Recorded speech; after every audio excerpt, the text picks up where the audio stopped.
Bismillahirrahmanirrahim. Alhamdulillah rabbil alamin. Wassalatu wassalamu ala rasulillah wa ala alihi wa sahbihi. Rabbi yassir. Bab ketujuh.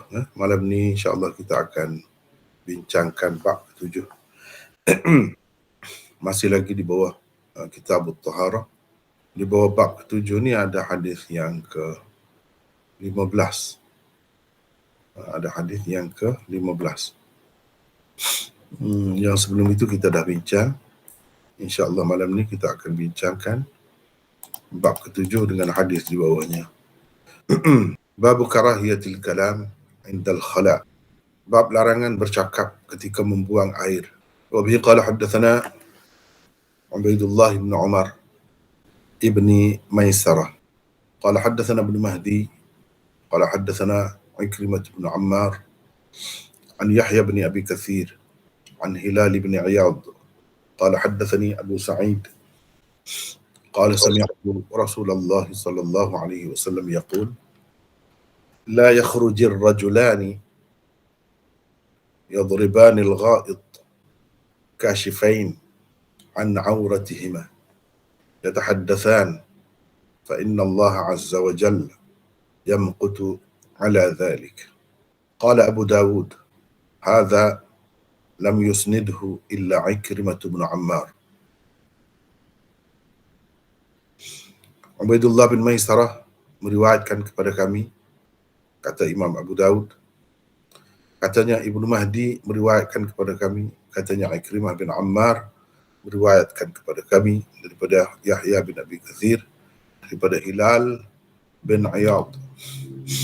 Katanya Abu Sa'id, maksudnya Al-Khudri, meriwayatkan kepadaku, katanya saya telah mendengar Rasulullah sallallahu alaihi wasallam bersabda, janganlah keluar dua orang lelaki untuk qada hajat dengan mendedahkan aurat dan sambil bercakap-cakap, kerana Allah Azza wa Jalla murka terhadap perbuatan seperti itu.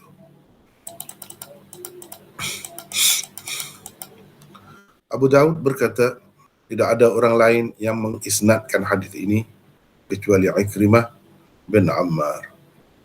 Itulah hadis yang ke-15 di bawah bab ke-7 dengan komentar, sedikit komentar Imam Abu Daud selepasnya.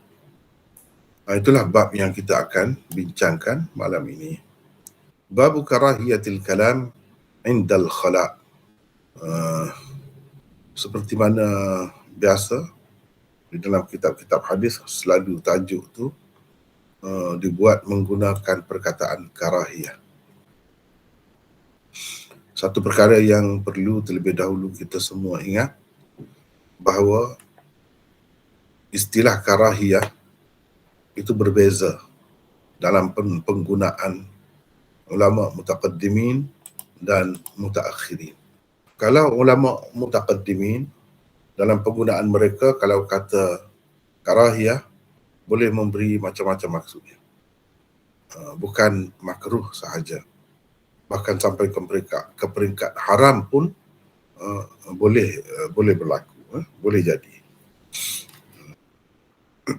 Perkataan karahiyah dengan sebab itu, saya terjemahkan larangan. Punca karahiyah itu kerana ada larangan daripada Nabi SAW. Ia memberi arti atau memberi hukum makruh ke atau haram, itu perkara lain pula. Itu kena bincang lain. Begitulah penggunaan perkataan karahiyah ni jika kita dapati dalam kitab-kitab mutaqaddimin. Imam Abu Daud ni termasuk dalam mutaqaddimin. Dalam istilah mutaakhirin, karahiyah memberi makna makruh.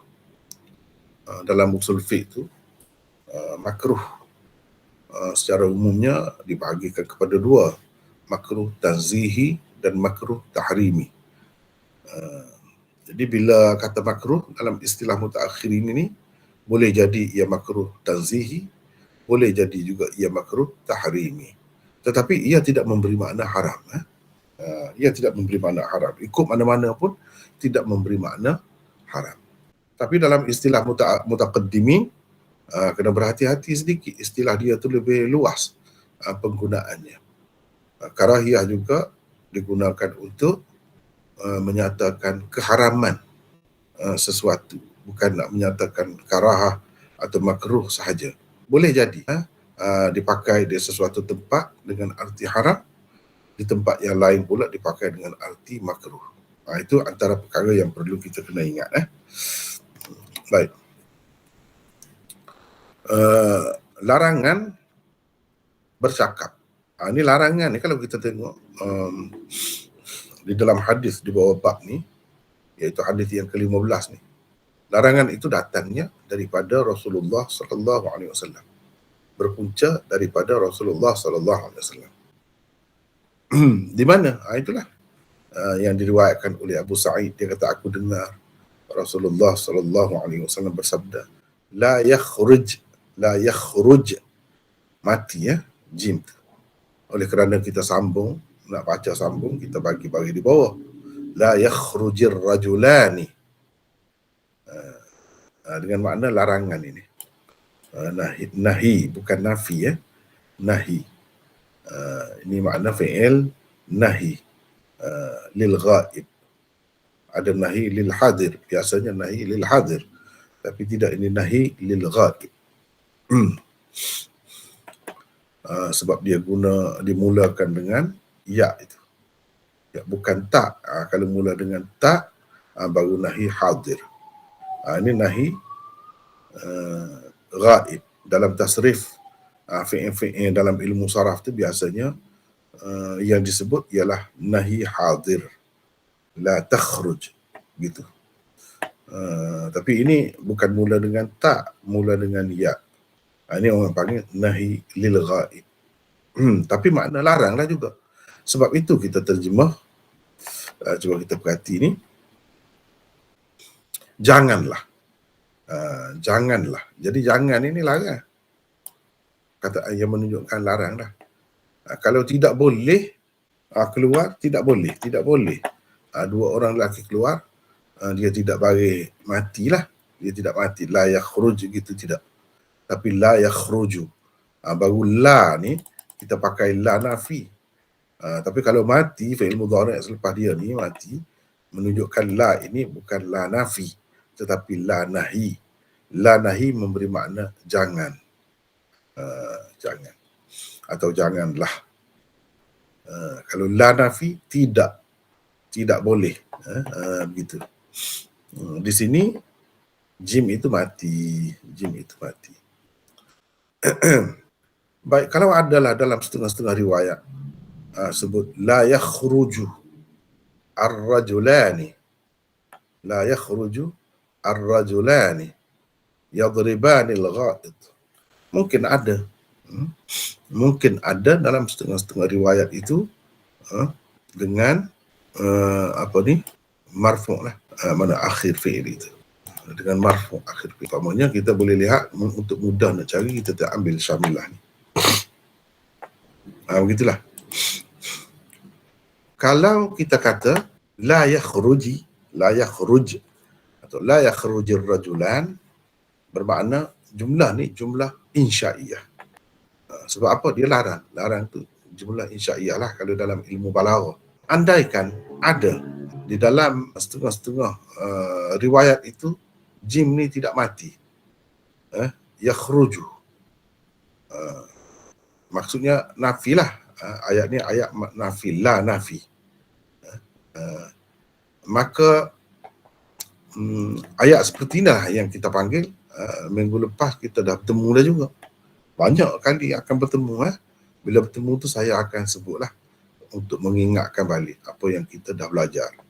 Inilah jumlah yang ataupun ayat yang seperti inilah orang panggil jumlah khabariyah lafzan, insya'iyah makna. Kalau jim ni bagi depan, bermakna itu jumlah itu bukan jumlah insya'iyah, tapi jumlah khabariyah. Tapi khabariyah pun zahirnya khabar, maksud dia ialah insya'. yang dilarang juga. Bukan sekadar nak cerita kata tak boleh dah. Boleh pun kalau sesiapa nak pergi buang air sambil telanjang kedua-duanya dan bercakap-cakap, boleh je. Mana tak ada halangan pun. Berapa ramai orang duduk buat gitu, tak jadi apa pun. Jadi cerita tu bukan sekadar cerita. Cerita tu mengandungi arti larangan. Yang kata tak boleh tu maknanya tak patutnya. Janganlah maksudnya. Cuba kita tengok ni. La yakhrujir rajulan. Jim dah bagi di bawah sebab matilah. Sebab mati. Bila dua mati bertemu, kita nak sambung, kita bagi di bawah huruf yang mati mula-mula tu, antara dua tu. Jadilah yakhruji. Cuba kita tengok di sini. Cuba kita tengok sini. Di dalam riwayat ni la yakhruju. Ingatkah tidak pelajaran yang kita sudah belajar dah sebelum ni? Saya dah sebut dah jumlah khabariyah pada lafaznya. Tapi pada maknanya bukan khabar, bukan cerita, semata-mata cerita, tidak. Ia mengandungi arti larang di situ. Kadang-kadang mengandungi arti lain lagi lah.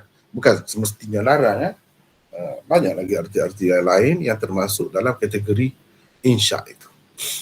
Seperti suruh ke, doa ke, harapan ke dan sebagainya. Itu semua termasuk dalam insya. Ingat ke tidak? Saya nak tanya lah sikit ni. Maulana. Ya. Tadi kalau anda kata jim tu berbaris dhammah, maka ianya jumlah khabariyah. Khabariyah. Terima kasih. Ya. Kalau jim tu mati, jumlah insya'iyah. Itu pada dasarnya. Tapi kalau macam cuba tengok ni. Ini Abu Daud ni. Dengan tahqiq Syekh Al-Arnaud dan rakan-rakannya. Ni bagi depan. Sedangkan Abu Daud yang kita guna ni mati. Akhir dia jim tu mati. Cuba kita tengok ini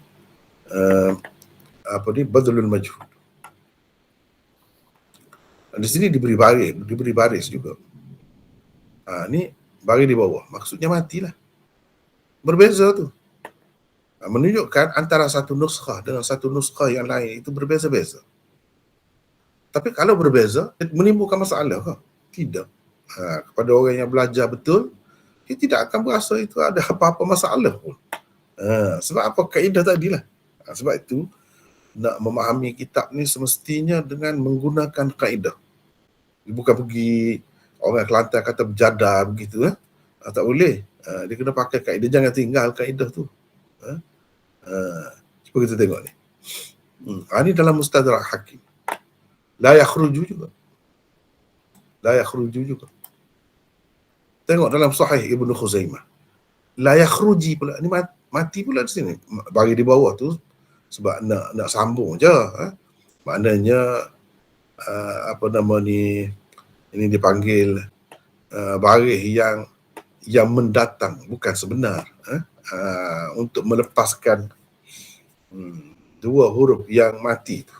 Mengikut kaedah insakinanil taqaya iksir ma sabaq.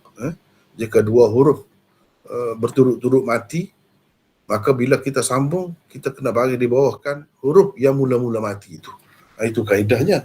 Sebab itu jadi yakhruji. Cuba tengok di sini. Sahih Ibnu Khuzaimah mati akhirnya. Musnad Ahmad mati akhirnya. Dalam Musnad Ahmad. Ini Sunan Abi Daud cetakan lain. Di dalam Sunan Kubra misalnya, ini Sunan Kubra, la yakhruju, tidak mati, bagi depan. Dalam Ma'rifatus Sunan, di sini dia tak ada bagi. Ini yang tak ada bagi. Kita ambil kira yang ada bagi. Sebenarnya ada bagi. Itulah antaranya dalam Syarah Sunnah. La yakhruju. Ini dalam Syarah Sunnah Baghawi. Begitulah seterusnya. Mana kita boleh tengok perbezaan itu. Cuma saya nak tanya, ingat ke tidak yang saya dah sebut dalam pelajaran yang lepas tentang kaedah ni. Sekali ni kita bertemu lagi. Kalau kita bertemu acap kali, disebut-sebut lama-lama ingatlah. Tapi kalau orang yang tak belajar kaedah tu, dia berbeza. 50 kali kita sebut, dia tak ingat lagi. Tapi kalau orang yang sudah belajar, dia tak ingat pun, dia mudah nak ingat. Kalau yang tak belajar tu 50 kali tak ingat lah. Tak ingat lagi. Yang ni 5 kali mungkin dia dah ingat dah. Kalau 10 kali bertemu, cerita, dia akan bertemu sendiri, dia pandai dah. Buat sendiri. Gitu ceritanya. Sebab itu, saya sentiasa mengesyorkan bila kita sudah sanggup, sudah bersedia untuk belajar kitab-kitab hadis yang tinggi-tinggi begini, kitab-kitab utama ni, sepatutnya kita kena bersedia juga untuk belajar bahasa Arab. Paling tidak. Kalau tak belajar ilmu-ilmu lain pun, ya lebih eloknya belajarlah. Kalau ada orang mengajar sekarang ni, banyak. Secara online, tidak online, macam-macam ada. Ambillah kesempatan itu. Supaya kita dapat, kalau tidak menikmati sepenuhnya pun, beberapa peratus daripadanya kita dapat. Gitu. Kalau kita boleh belajar bahasa lain, bahasa Inggeris, terutamanya yang umumnya yang kita pandai kan, bahasa Inggeris. Jadi kita sampai jaga sampai begitu sekali sebutan dia tu, kaedah dia. Kita sampai boleh belajar pun boleh. Mana ada kemampuan, kenapa kita tidak bersedia untuk belajar bahasa agama kita? Rujukan utama dalam agama kita memang dalam bahasa Arab. Sebab itu saya sentiasa mengesyorkan, saya suka sangatlah kalau terutamanya peserta-peserta kita ni ikuti juga. Saya tu tak sempat lah nak mengajar benda-benda begitu setakat ni. Ya, dulu saya mengajar juga, itu pun dah tinggal dah. Bagi orang lain lah, sebab kita nak buat kerja lain, tak sempat nak buat semua sendiri kan. Tapi saya tetap menggalakkan, kalau ada yang mengajar tu, ikutilah.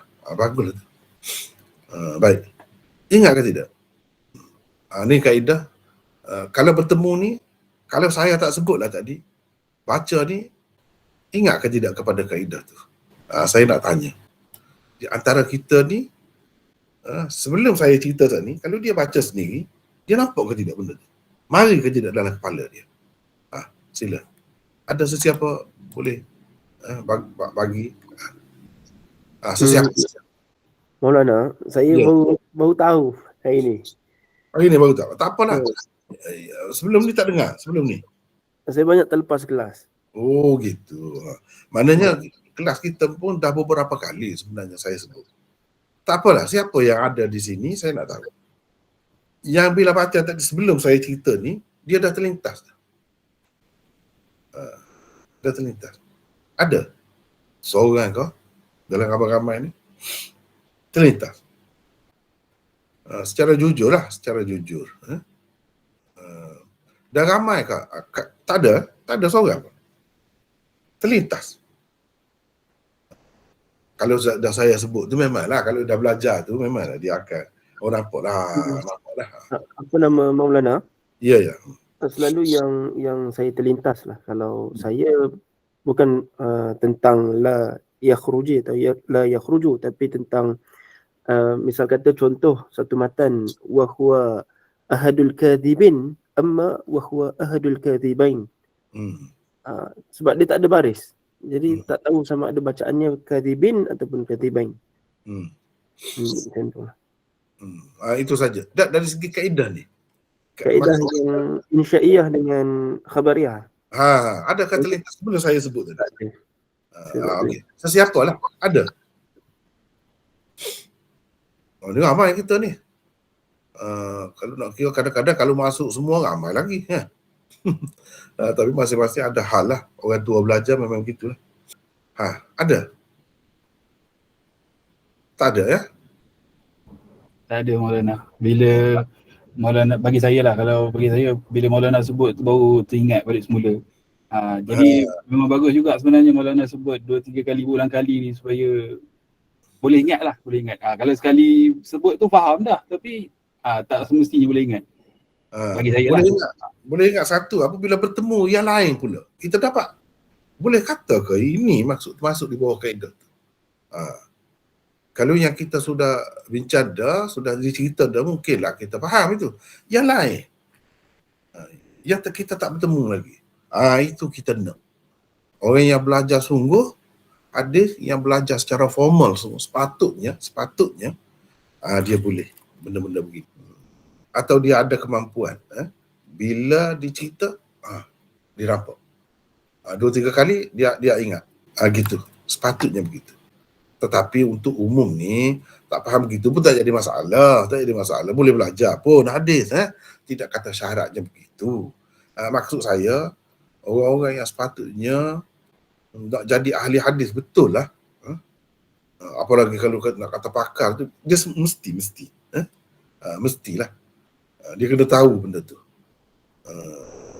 Dan tidak boleh kita kata dia tu memang ahli sungguh. Kalau selagi benda-benda gini, dia tak boleh kesan sendiri. Itu bezanya. Itu saya nak cerita lah sekadar makluman. Nak belajar tu boleh. Siapa boleh belajar. Tak ada masalah. Okey. Ikut mana-mana pun itulah saya mengusulkan belajarlah. Sedikit sebanyak kita akan dapat benda-benda ni. Sebabnya gini, kalau kita dah belajar kan, macam saya sebut tadi lah, 2-3 kali sebut, dia ingat.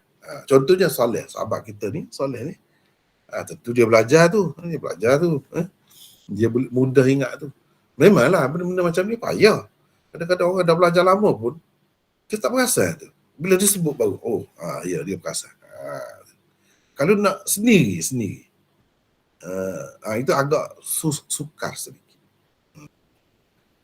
Masalah yang sahabat kita sebut tadi, Syafiq Hadir tadi, Syafiq Hadir, Hazir. Yang dia sebut Ya, saya mana? Hazir ke Hadir? Hadir.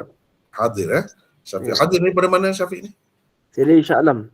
Dari Shah Alam. Ya. Yang dia sebut tadi takut termasuk dalam dusta pula. Yang sebenarnya yakhruji. Yang mana satu yang Nabi SAW cakap ni takut termasuk dalam dusta? Tidak. Kalau benda-benda macam ni tidak termasuk dalam dusta. Tak termasuk dalam apa yang disebut diancam oleh Nabi SAW itu. Sebab mengikut kaedahnya masih boleh. Apalagi kalau ada riwayat nuskhah tu memang begitu. Cuba kita tengok tadi. Bukan satu kitab. Banyak ni. Dalam Syarhus Sunnah yakhruju. Dalam Sahih Ibnu Khuzaimah yakhruji. Ada beza tu. Dalam Sunan Abi Daud ini yang dipakai oleh Syekh Al-Arnaud dan lain-lain ini yakhruju. Maknanya berbeza nuskhah itu. Seperti mana riwayat tu berbeza. Seperti mana perkara-perkara lain, perkataan-perkataan lain ada perbezaannya. Begitu juga pada matan hadis itu sendiri pun boleh. Apalagi kalau kita mengambil kaedah, boleh riwayat bil makna.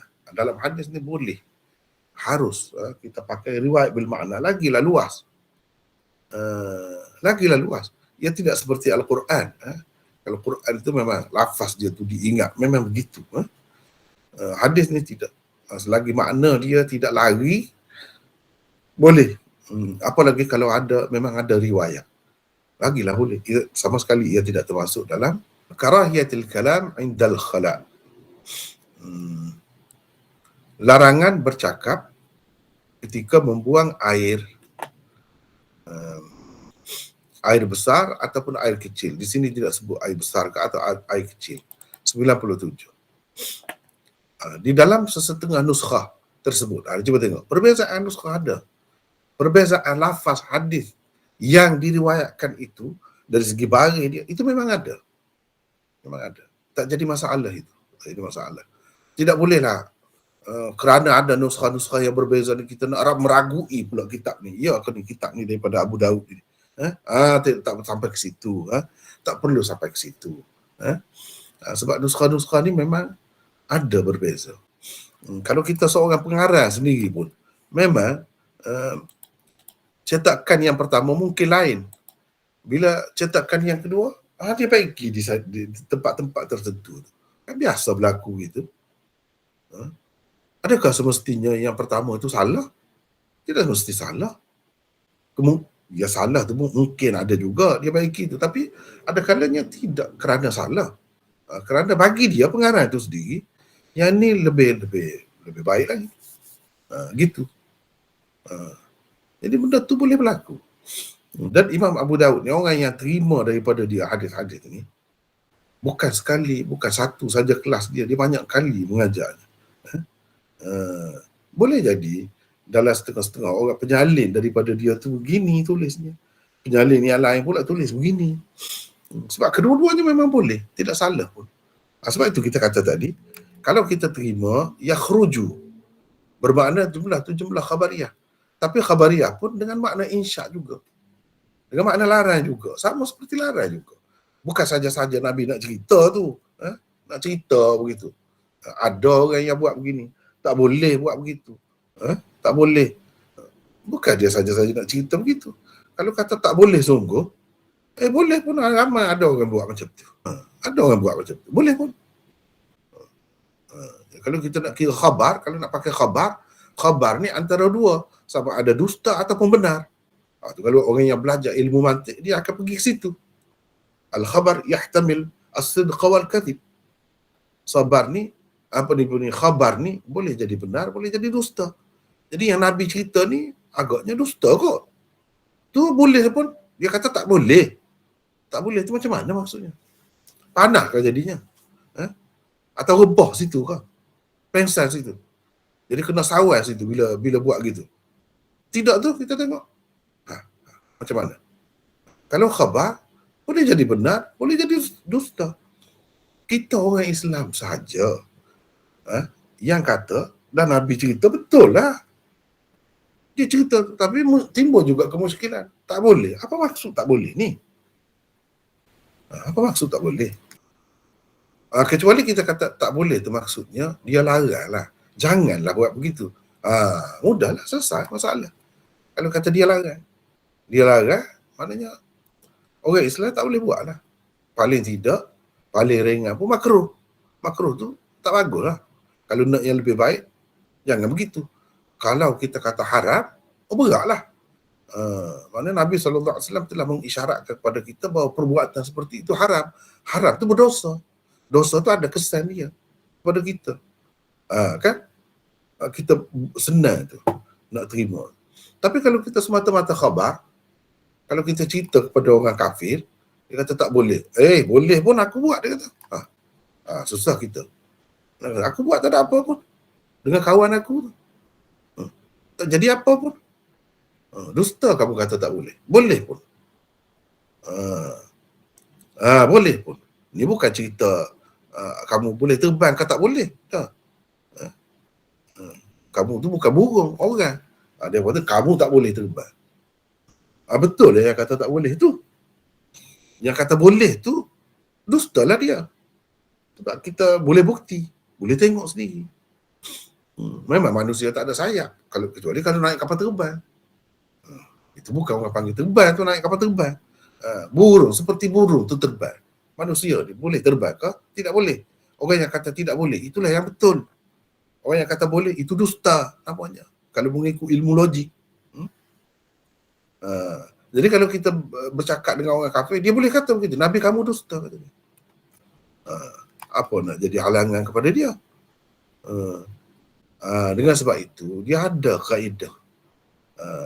Ada kalanya khabar itu, padahal zahirnya, lafaznya memang khabar, cerita. Tetapi maksud, di sebaliknya, maksud orang yang bercakap itu bukan sekadar cerita. Dia nak larang. Jadi Nabi SAW ni kepada umat dia tu sebagai segala-galanya lah, pendidik, ayah, rasul dan segala-galanya. Dia nak ajar lah. Bila dia cerita tu bukan sekadar nak cerita begitu saja. Sebab kita cerita kepada anak kita. Ni racun ni, tak boleh makan. Tak boleh makan racun ni. Bila kita larang, kita tak larang. Tapi apakah maksud kita nak cerita tak boleh saja? Boleh pun kamu makan? Tentu sekali tidak kan.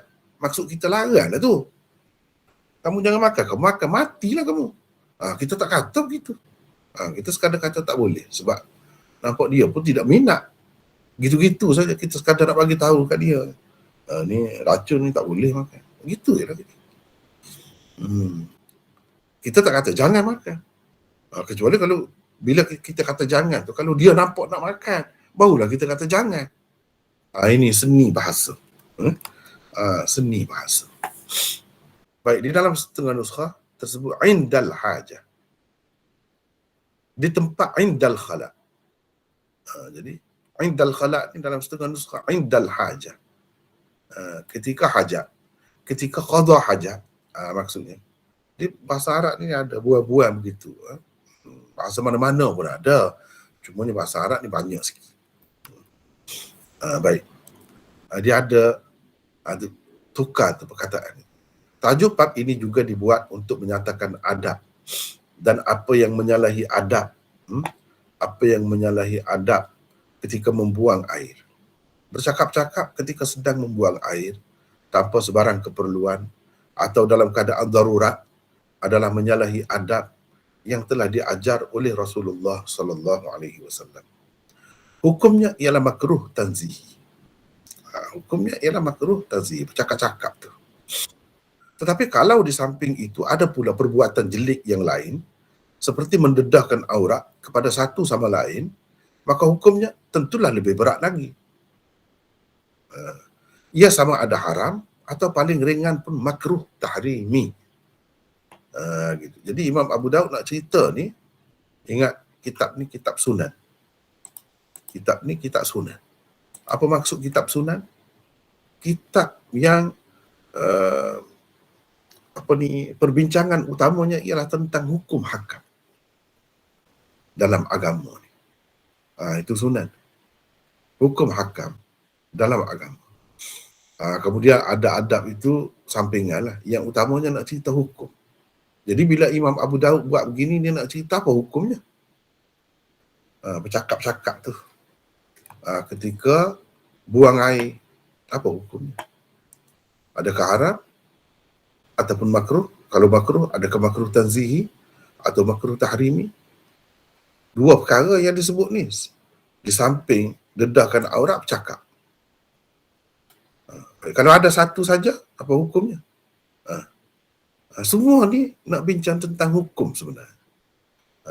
Di samping nak cerita adab. Adab yang Rasulullah SAW ajar, kita orang Islam ni tidak begitu. Mana kalau kita bertemu, ramailah orang yang duduk buang air. Kira-kiranya orang yang ikut ajaran Rasulullah SAW yang sebenarnya, dia tidak akan buat begitu. Akan berbeza. Mungkin masyarakat lain buat begitu, tapi dia tidak akan buat begitu. Sebab apa? Dia telah mendapat adab daripada Rasulullah SAW. Kecualilah kalau umat dia yang tak ikut adab Nabi itu lain cerita. Lain cerita.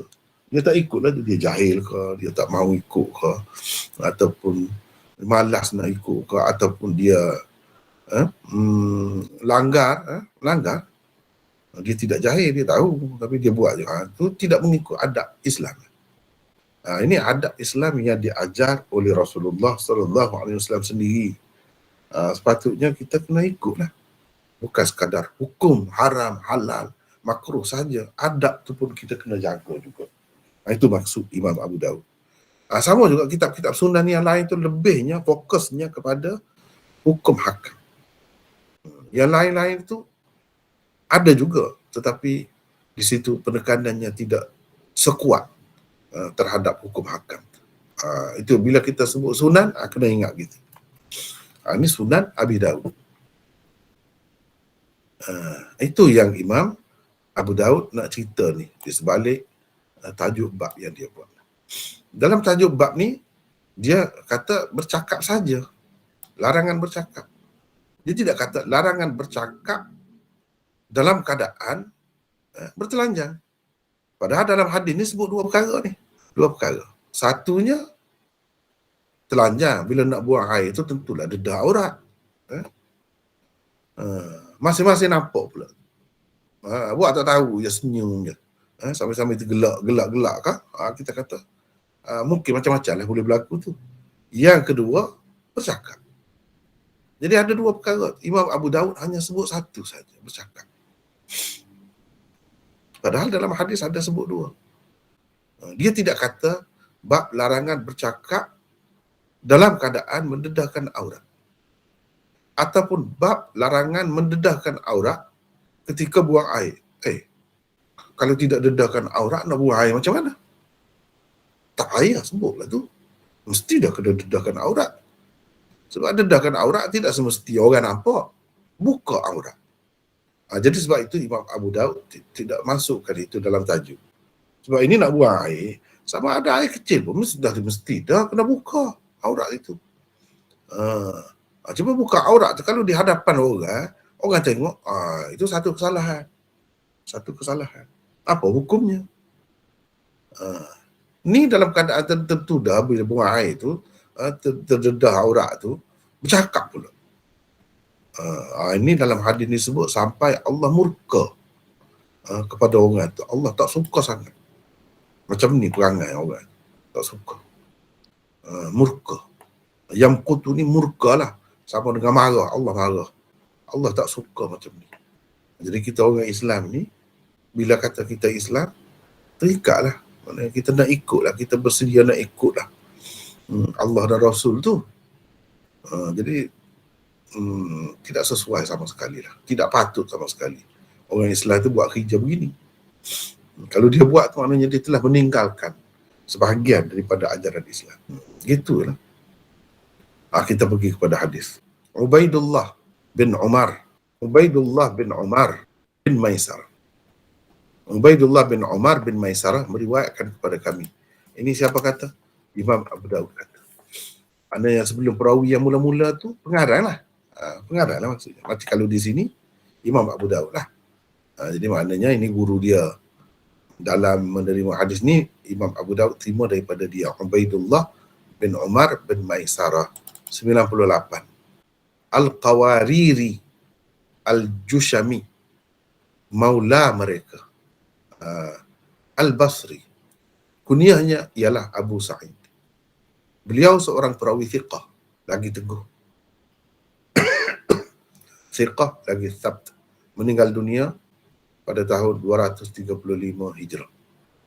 Okay. Itu perawi yang pertama. Perawi kedua, ni Ubaidullah ni meriwayatkan kepada kami. Dia kata dia Ibnu Mahdi meriwayatkan kepada kami. Siapa pula Ibnu Mahdi ni? Nota 99. Beliau ialah Abu Abdurrahman bin Mahdi. Sampai di sini orang lain baca pula. Ada siapa nak baca? Silakan. Ibnu Mahdi ni siapa? Saya baca. Sila. Siapa ni? Syafiq. Syafiq, ya, silakan. Saya baca. Beliau adalah Abdurrahman bin Mahdi bin Hasan Al-Ambari Al-Azdi. Maula mereka Al-Basri. Abu Sa'id kunyahnya. Beliau seorang imam dan tokoh besar dalam bidang hadis. Thiqah, lagi teguh. Imam Syafi'i pernah berkata tentangnya, tidak pernah aku tahu ada seorang yang setara dengannya di dunia ini. Abdurrahman meninggal dunia pada tahun 198 Hijrah ketika berumur 63 tahun. Ini Abdurrahman bin Mahdi.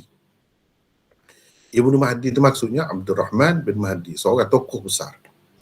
Sehingga Imam Syafi'i kata begitu.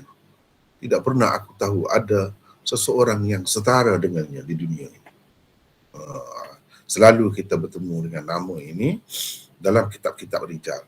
Pendapat dia tentang seseorang perawi itu diambil kira.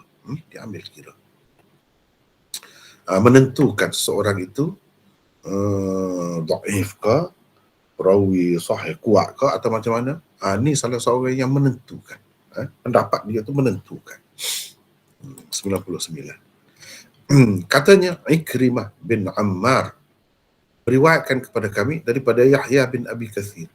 Ikrimah bin Ammar. 100. Boleh Syafiq baca lagi? Baik, Maulana. Silakan. Okay. Bismillah. Abu Ammar Al-Yamani Al-Anjali, berasal dari Basrah. Banyak juga tersalahnya dalam meriwayatkan hadis-hadis. Riwayatnya daripada Yahya ibn Abi Kathir. Muttarib. Okey, Yahya bin Abi Kathir muttarib. Hmm. Ibn Hibban menyenaraikan namanya dalam perawi-perawi thiqat. Ad-Daraqutni, Ya'qub bin Abi Shaybah Al-Anjli dan lain-lain menthiqahkannya.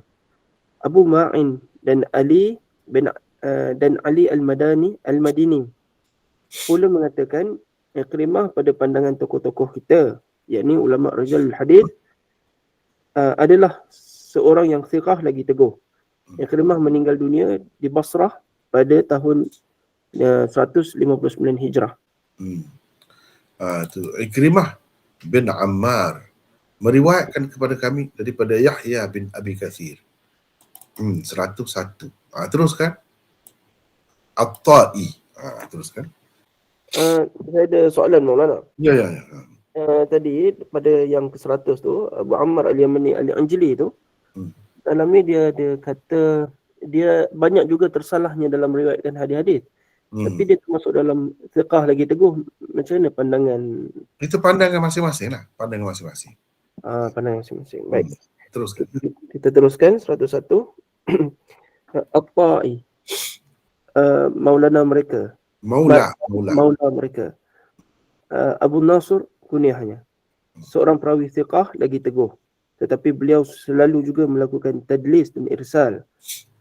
Al-Zahabi di dalam Mizanul I'tidal dan Hafiz Ibn Hajar dalam Tahzib al-Tahzib menukilkan bahawa Yahya ibn Sa'id al-Qahtan meriwayatkan hadis-hadis mursal Yahya ibn Abi Kathir berkata. Oh, okey. Yahya bin Sa'id al-Qahtan berkata, hadis-hadis mursal Yahya ibn Abi Kathir seperti angin, syabhur rih. Abu Hatim berkata, Yahya bin Abi Kathir tidak sempat bertemu mana-mana sahabat selain Anas bin Malik. Dia pernah melihatnya sahaja. Yahya bin Abi Kathir meninggal dunia pada tahun 129 Hijrah. Seterusnya Yahya bin Abi Kathir meriwayatkan daripada Hilal bin Iyad. Boleh Syafiq baca lagi? Silakan. Baik, boleh. Atau Iyad bin Hilal. Iyad bin Hilal. Terbaliklah nama tu. Okay. Teruskan.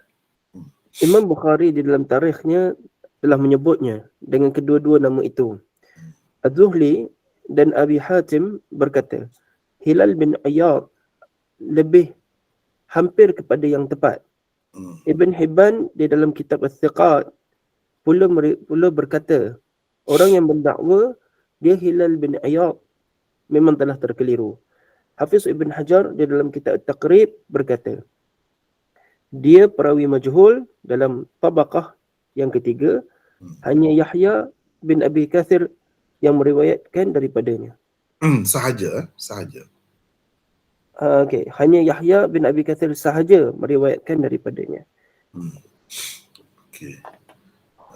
Yahya bin Abi Kathir ambil daripada Hilal bin Iyad.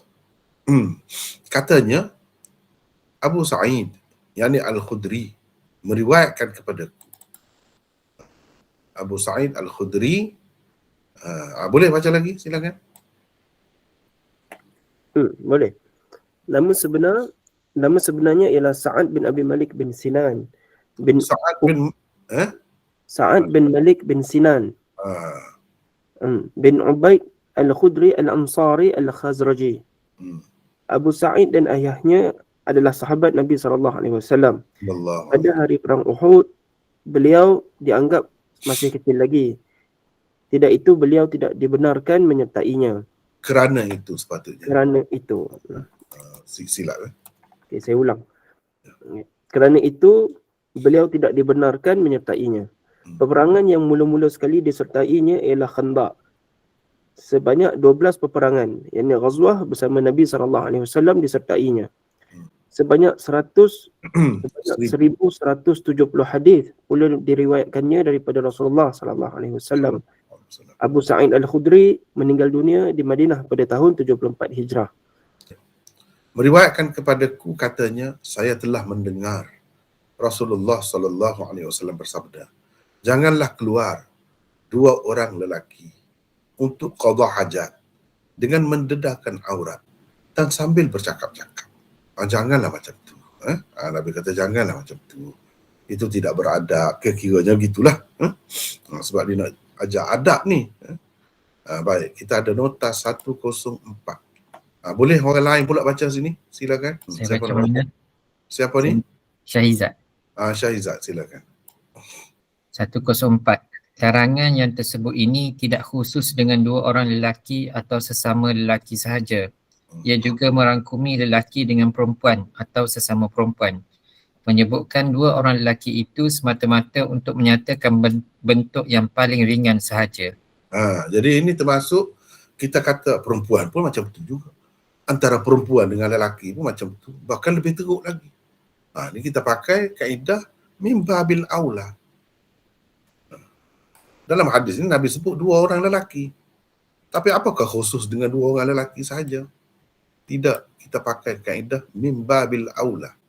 Kalau lelaki dengan perempuan, lebih lagi perempuan dengan perempuan pun tak elok lah. Perempuan dia lebih pemalu kalau nak kira. Tak malu. Kalau nak kiranya. Ini termasuk dalam kias. Walaupun tak ada perempuan di sini, tapi kita kiaskan perempuan dengan lelaki.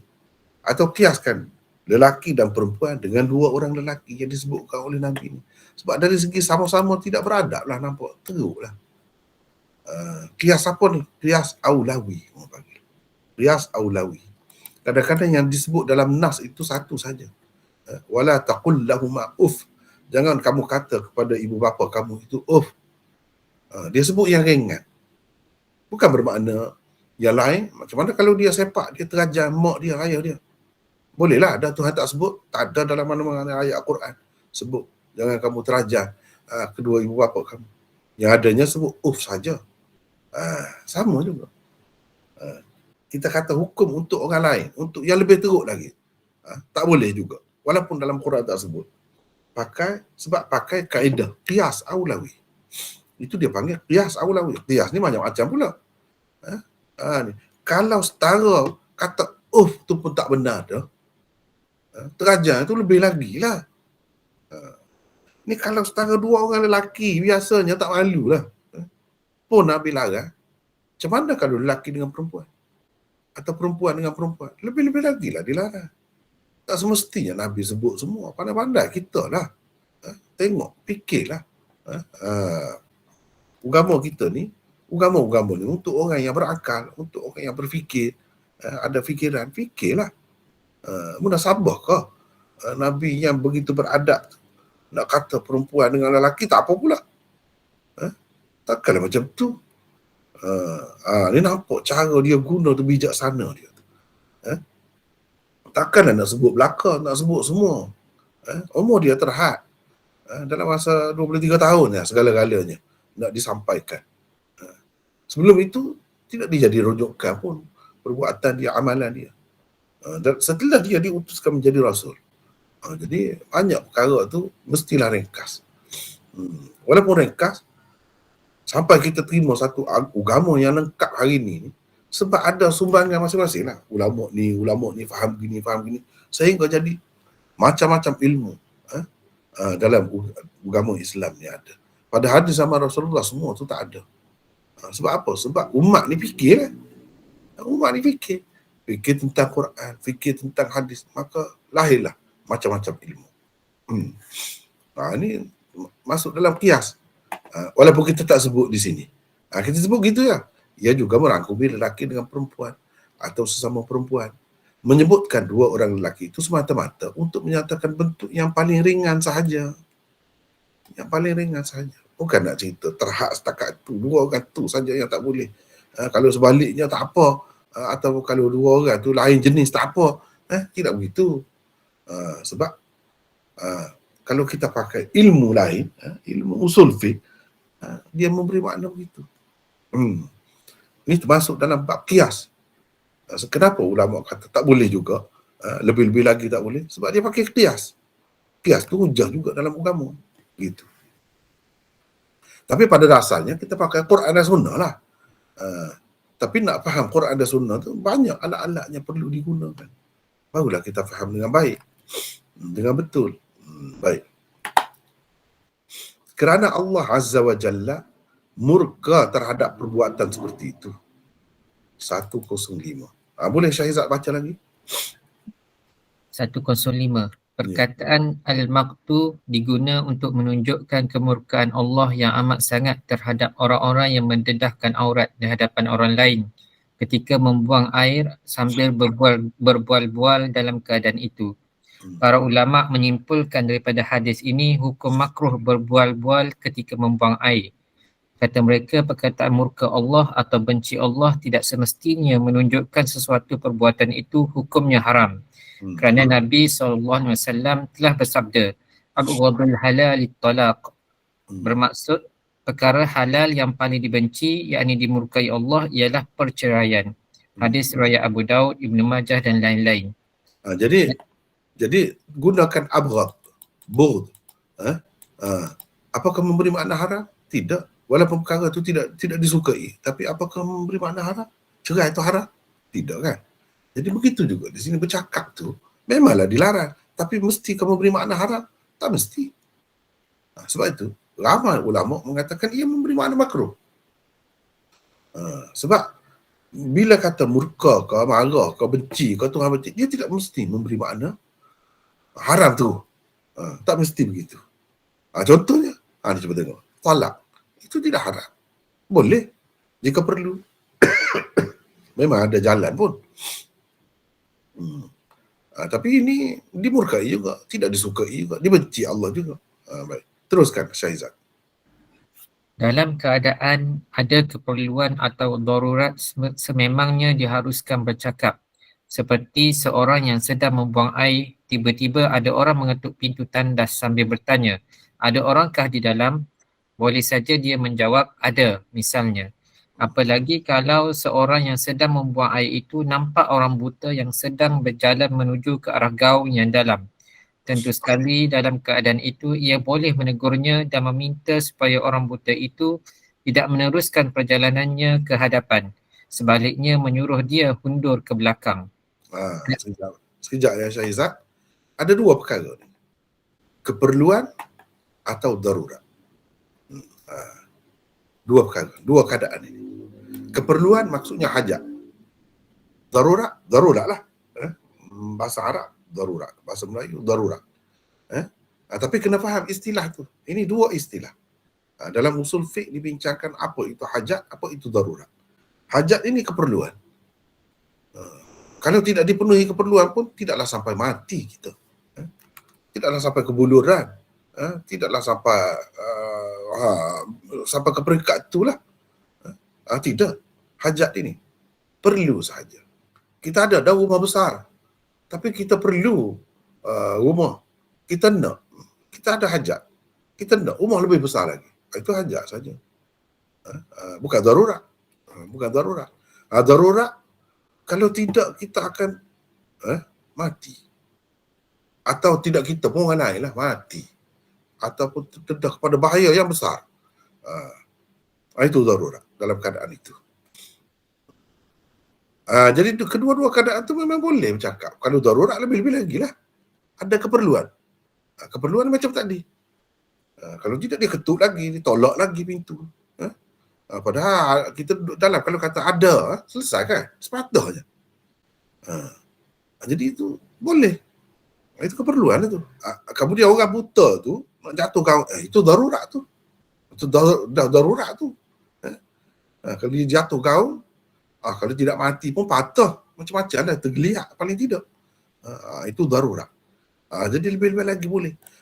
Kalau kita kata secara mutlak, dengan sebab hadis ni, kita nak kata tak boleh bercakap. Haram bercakap. Oh, kalau macam tu susah lah. Lepas tu tak ada ke ulama yang kata haram? Ada. Tapi masalah sekarang ni kita nak pilih. Dalam dunia nyata ni, realiti hidup kita macam mana?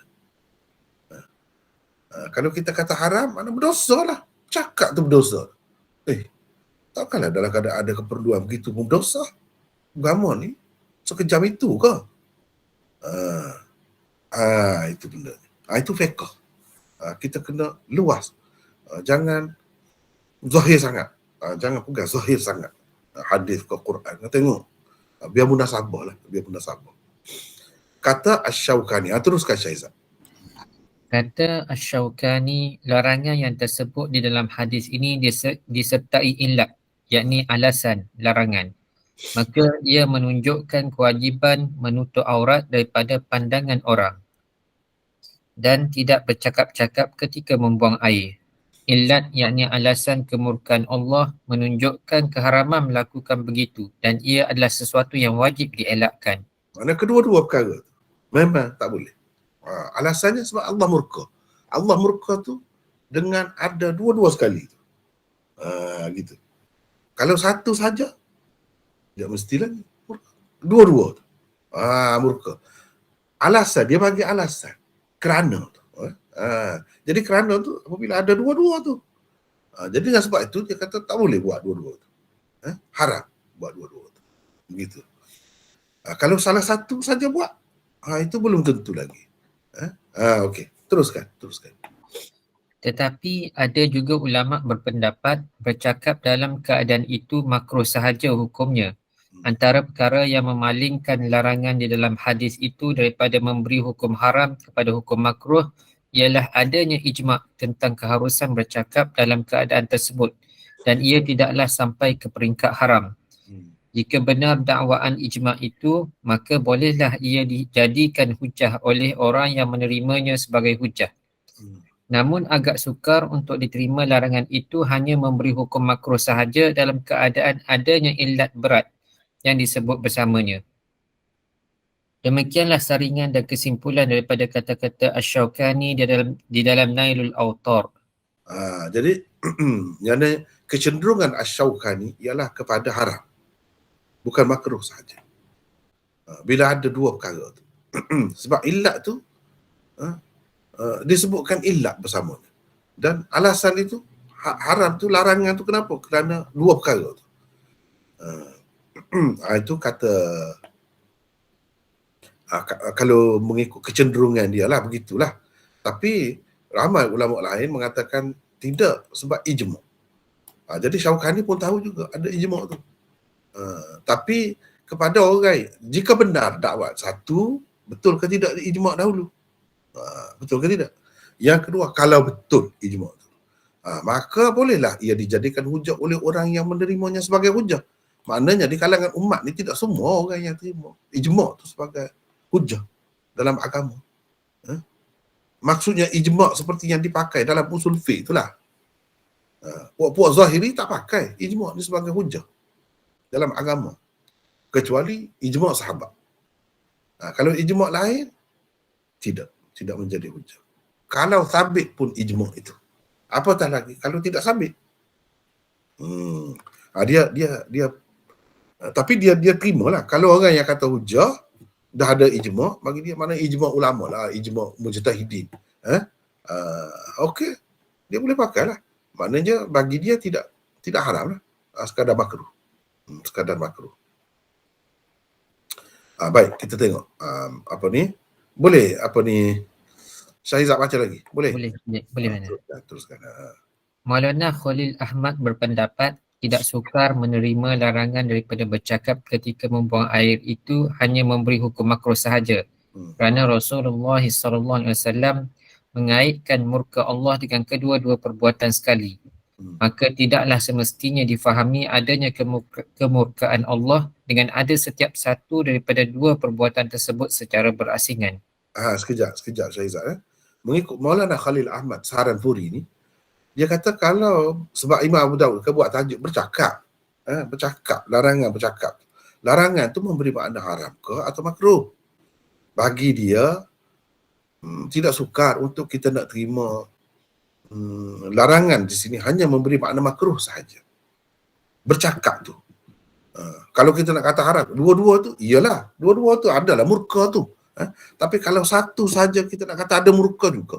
Setiap satu tu ada murka juga. Setiap satu, mana-mana satu saja ada murka Allah. Tak boleh kata begitu. Ni orang usul fiqh, ahli fakih, dia bercakap macam itulah. Kadang-kadang dia bagi pula, dia analisa pula. Kalau Satu-satu tidak semesti haram. Kalau dua tu baru haram. Kalau setiap satu tidak mesti lagi haram.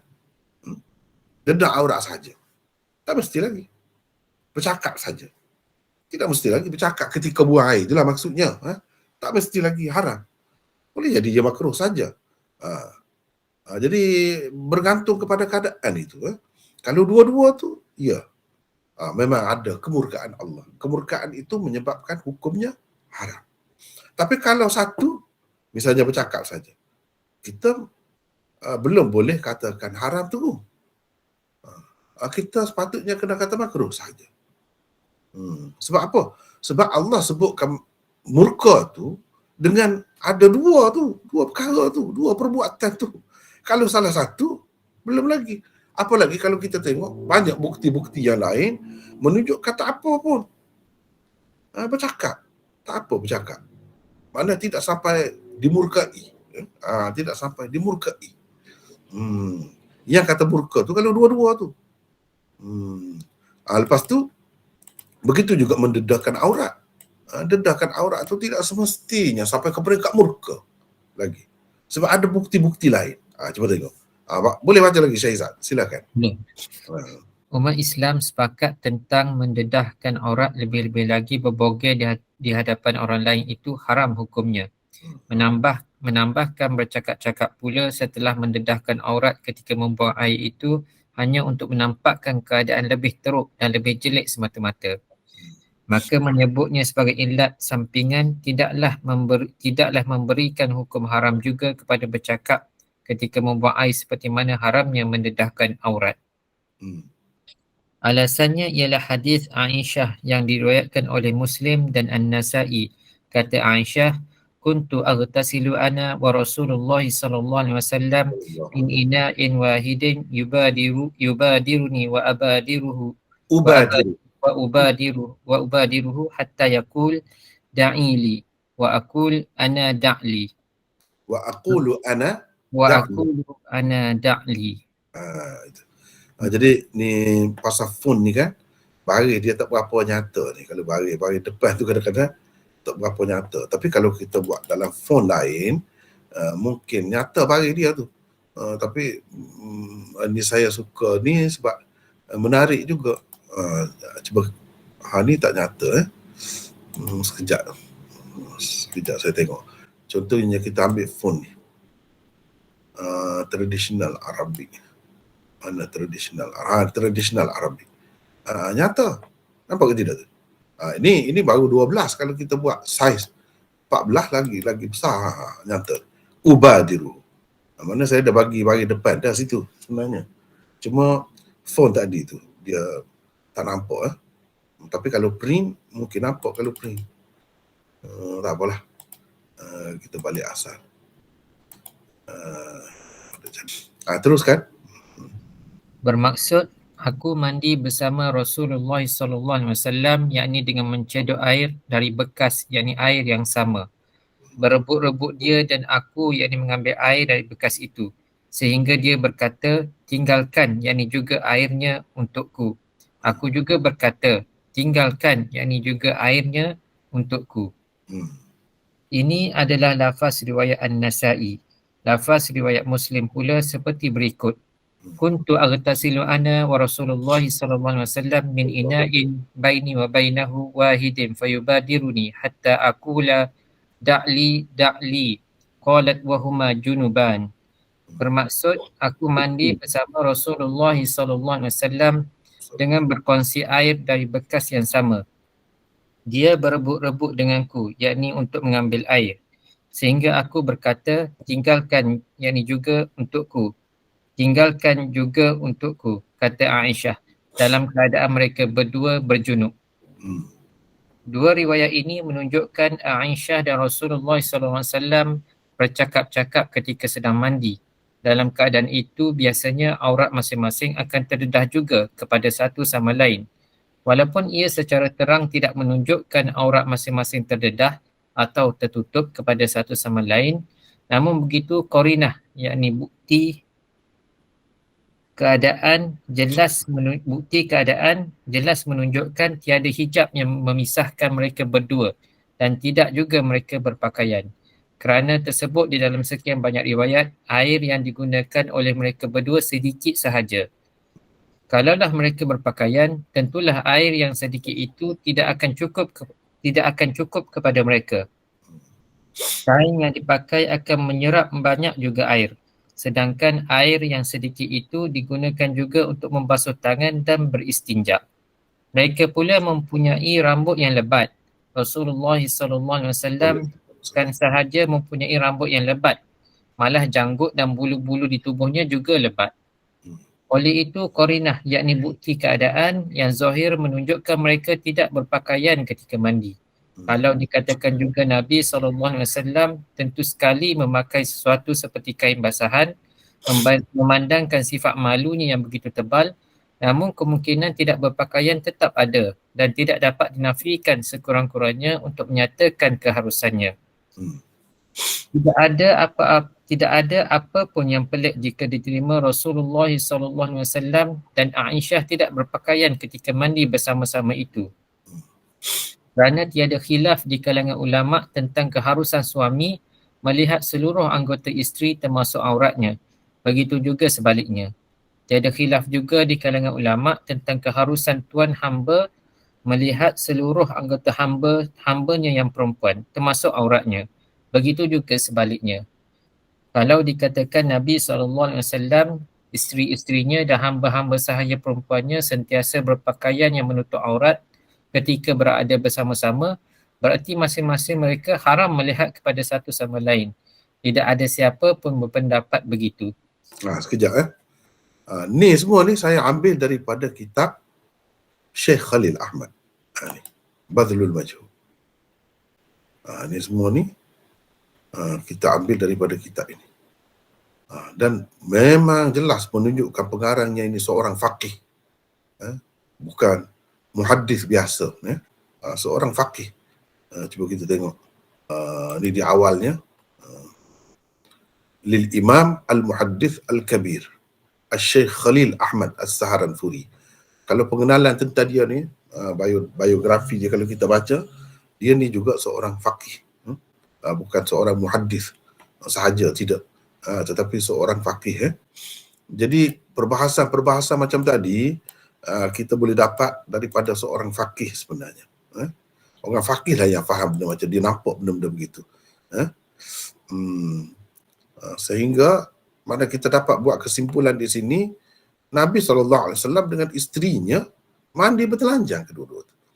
Jadi dah bercakap-cakap pula tu. Berdasarkan hadis ni, mana bercakap-cakap pula tu. Jadi kalau kita kata hadis yang kita baca ni, hadis ke-15 ni, Sunan Abu Daud ni, sebut murka Allah. Allah telah murka lah kepada nabinya kalau macam tu.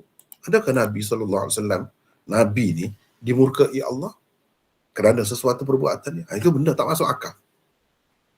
Benda tak masuk akal. Lepas tu kita kata, dia pakai kain basahan. Kemungkinan nampak aurat tu, tak kira lah. Aurat isteri. Aurat isteri pun kalau haram, tak boleh tengok. Macam mana dia dalam keadaan begitu? Lepas tu bercakap-cakap pula. Dua perkara ada di sini. Dedahkan aurat dan juga bercakap-cakap. Kalau kita kata murka Allah ada, tadi cumanya tadi buang air, ni tidak buang air. Tapi makna keadaan dedah aurat tu ada juga. Kalau kita kata itu andaian saja, tak ada bukti pun yang kata mereka ni memang pakai kain basahan, memang tutup aurat, memang pakai kain yang antara sini sampai sini, bawah lutut misalnya. Memang ada tabir di situ. Tak ada satu pun riwayat. Ini kalau nak perbincangan lebih detail lagi, sejauh mana ke hadis-hadis larangan tengok satu sama lain tu, antara suami isteri tengok kemaluan satu sama lain, itu kita dah bincangkan di dalam 99 usul dirayah. Kalau yang ikuti ni terata hadis ni hari Sabtu dengan hari Ahad itu, hari Sabtu ada 99 usul. Saya dah bincangkan di situ beberapa usul yang menunjukkan tidak haram, bahkan tidak makruh pun melihat aurat satu sama lain. Salah satu bukti yang dikemukakan di sana hadis ini juga. Memang ulama-ulama faham begitu. Imam ini faham begitu. Bukan Syekh Khalil Ahmad saja yang faham gitu. Jadi dengan sebab itu ulama teragak-agak semata-mata kita tengok hadis yang ke-15 dalam Sunan Abi Daud ni, kita nak kata haram, tak boleh. Apa lagi kalau kita tengok pada sanad dia tu. Ini hadis ni dhaif ni. Nak lawan dengan hadis yang sahih tu. Kemudian kita tengok dari segi logik lah, apa masalahnya untuk mereka kalau katakanlah telanjang sekalipun, mereka tu suami isteri. Lepas tu kalau kita kata berpakaian, air tu akan menyerap pakaian tu akan menyerap air yang sedikit tu tak pernah sabar. Kalau kita kata Nabi berpakaian, pakailah kain basahan pun, ikut mana-mana pun kemungkinan tetap ada sekurang-kurangnya untuk menunjukkan keharusannya Nabi tidak pakai kali itu. Boleh jadi. Dan ini menunjukkan satu, kemesraan dia dengan isterinya. Yang kedua, menunjukkan keharusan. Seperti mana Nabi tidaklah selalu kencing sambil berdiri, tapi dia ada juga kencing sambil berdiri untuk menyatakan keharusan. Boleh. Tidak haram. Tidak haram, tidak makruh, atau paling tinggi pun makruh. Tapi dia boleh buat untuk menunjukkan harus. Sama juga di sini. Jadi ini yang ulama faham. Seorang yang faqih faham begitu. Dia tidak kata hadis tu selapis gitu saja faham, tidak. Syaukani tu memang faqih juga, memang hebat juga, tapi setengah-setengah tempat tu kita boleh nilai lah. Tengok, bandingkan pendapat orang ni dengan pendapat orang ni. Baik. Ni kalau boleh orang lain pula lah baca. Siapa nak baca pula di sini?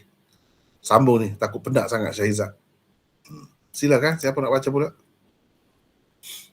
Kalau saya baca balik lagi boleh ke Maulana? Kalau boleh orang lain lah, kita bagi orang lain pula. Orang lain. Siapa? Orang lain. Saya sambung Maulana. Soleh, silakan. Ya. Silakan. Baik. Peristiwa Nabi Musa AS yang pergi mandi di sungai dengan tidak berpakaian seperti diriwayatkan oleh Bukhari, Muslim dan lain-lain juga menunjukkan bercakap sambil berbogel itu tidak haram secara mutlak. Nabi SAW bersabda, فَذَهَبَ مَرَّةً يَغْتَسِلْ فَوَضَعَ ثَوْبَهُ عَلَى حَجَرٍ فَفَرَّ الْحَجَرُ بِثَوْبِهِ فَخَرَجَ مُوسَى فِي إِثْرِهِ يَقُولُ ثَوْبِي يَا حَجَرٍ. Bermaksud, pernah sekali Musa pergi mandi, diletaknya pakaiannya di atas satu batu. Batu itu kemudiannya membawa lari pakaiannya. Maka Musa keluar mengikutinya sambil berkata, kainku wahai batu.